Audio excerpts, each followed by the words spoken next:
નમસ્કાર દર્શક મિત્રો, આપ જોઈ રહ્યા છો સત્ય સમાચાર ન્યૂઝ ચેનલ. શેર બજારમાં વર્ષ 2023નું છેલ્લું સપ્તાહ બુધવારે બજાર ખુલતા જ સેન્સેક્સનો 300 પોઈન્ટના ઉછાળા સાથેનો કારોબાર. અલ્ટ્રાટેક સિમેન્ટના શેર મજબૂતી મળ્યો. બૃજભૂષણ શરણસિંહ યૌન શોષણ કેસ. રાહુલ ગાંધી દીપક પુનિયાના ગામમાં પહોંચ્યા. પદ્મશ્રી એવોર્ડ પરત કરનાર પહેલવાન બજરંગ પુનિયા સાથે કરી મુલાકાત. હિમાચલ ફરવા જતા પ્રવાસીઓ માટે સારા સમાચાર. વધારે પડતા દારૂ પીધા બાદ પોલીસ કાર્યવાહી નહીં કરે. ફરવા માટે આવતા લોકોને જેલમાં મોકલવા યોગ્ય નથી. મુખ્યમંત્રી. ધરમપુરમાં ફરી ધૂણ્યું અંધશ્રદ્ધાનું ભૂત. ક્યાં સુધી લોકો અંધશ્રદ્ધામાં માનતા રહેશે? નગડધરી પ્રાથમિક શાળામાં મેલી વિદ્યા કરાયોનો આક્ષેપ.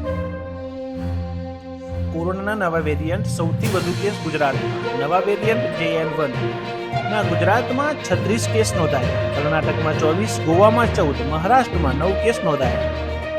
વડોદરામાં ડભોઈના ધારાસભ્ય શૈલેષ ચોટ્ટાના પેટ્રોલ પંપ પર તલવાર અને હથિયાર વડે પેટ્રોલ કર્મી પર હુમલો કરાયો. હરણી પોલીસ ઘટના સ્થળે પહોંચી 3 આરોપીની કરી ધરપકડ. કોંગ્રેસે ભારત જોડો યાત્રા બાદ ભારત ન્યાય યાત્રાનું કર્યું એલાન. 14 રાજ્યો 85 જિલ્લા 6200 કિલોમીટરની આ યાત્રા મણિપુરથી મુંબઈનો હશે રૂટ. 14 જાન્યુઆરીથી રાહુલ ગાંધી આ યાત્રાનો કરશે પ્રારંભ. લોકસભા પહેલા કોંગ્રેસે ફરી કમર કસી છે. ભાજપની વિકસિત ભારત યાત્રા સામે કોંગ્રેસે પણ મોટી યાત્રાનું કર્યું એલાન. એમફિલ હવે માન્યતા પ્રાપ્ત ડિગ્રી નહીં. યુજીસીની યુનિવર્સિટીઓને એમફિલમાં પ્રવેશ ન આપવાની ટકોર. યુનિવર્સિટીઓ કોઈ પણ એમફિલ કોર્સમાં પ્રવેશ ન આપે. મનીષ જોશી. વિદ્યાર્થીઓને કોઈ પણ એમફિલ પ્રોગ્રામમાં પ્રવેશ ન લેવાની સલાહ આપવામાં આવે છે.